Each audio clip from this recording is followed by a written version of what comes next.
Hello, Shelley here and welcome to my channel. Today's video is all about mastering birds in flight in bird photography. Many aspiring bird photographers often ask me how to effectively capture birds in flight and what settings to use. Whether you're photographing a swallow skimming over the water or a peregrine falcon diving after its prey, capturing those moments can be both challenging and rewarding. It requires a keen eye and quick reflexes to freeze those stunning moments in time, with helpful tips to enhance your skills and enable you to capture amazing images. Let's get started.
Birds in flight.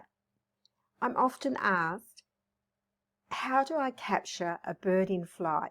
My photos are always blurry. I can't grab the focus on the bird. And what do I do? So I'm going to cover some things that you can do, and hopefully it will help you to really start thinking about capturing birds in flight. So one of the priorities for me is shutter speed. When you get a photo of a bird in flight and you get home and you look at it on the screen and it's blurry, usually there are two things that are wrong, and quite often I think it is because your shutter speed's not high enough. Another one could be that you missed focus. So really they're your two options.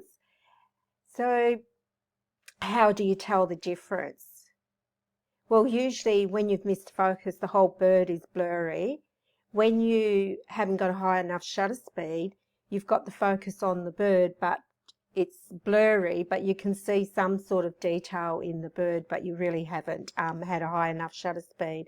Now, some people, when they take photos of a bird in flight, they want everything sharp. I feel that if you get the head sharp and you've got a high enough shutter speed, you should get a good sharpness all around, but I don't mind a little bit of blur in the wings as they flap. So that's really up to you what you like to do. So what's a good shutter speed? Well, when you're in really good light, a shutter speed of anywhere between 3200 to 4000. Whoa, Shelley, that's high. I don't know if I can get that shutter speed. Well, in good light, you should be able to.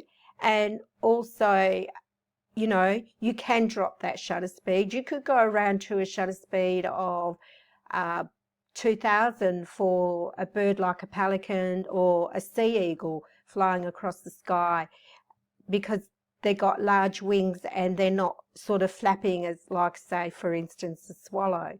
If you try to photograph a swallow in flight diving down into the water to take a drink, and you were on a shutter speed of 1600 to 2000, and you know, I'd be surprised if you get a really good shot. You could get it, but if you look close, you will see a little bit of blur in that.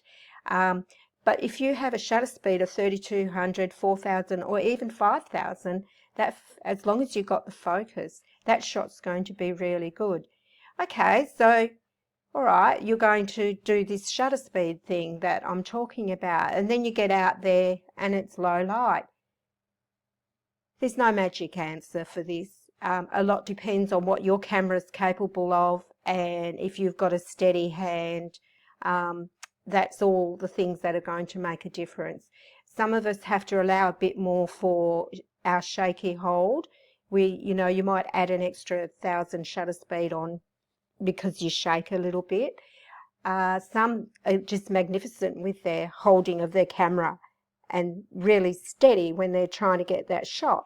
Some of the things that you can do to help that is lean on something, on a tree or whatever, just to steady yourself. And, you know, good stance, good grip, and you can use a tripod if you want. I find a tripod hard for me because I like to, you know, the birds are moving all over the place. So I know if you've got a good tripod head, yeah, that's going to work really well.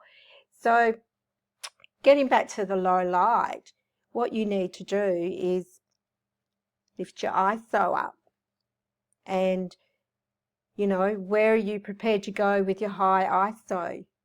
You know, are you prepared to shoot wide open? If you shoot wide open, say for instance your camera does f5.6, so you know that that's your limit with it, because your camera won't go up any higher. It won't. So for me, I've got f4. I can go up to f4. So that's your base. Now then, is it a prime lens or is it a zoom lens? So then you look at that, and then when you're shooting at that, you need to know if it's going to be sharp. You know, some lenses are a little bit soft when they're, particularly on the zoom lenses, but I do know the mirrorless lenses are really good nowadays. But you might want to just, instead of going to a full 600, just bring it back a little bit, and, you know, like maybe 6.3 is when you know, with your camera. It's really what you know what your gear can do. I don't hesitate to shoot at f4 wide open.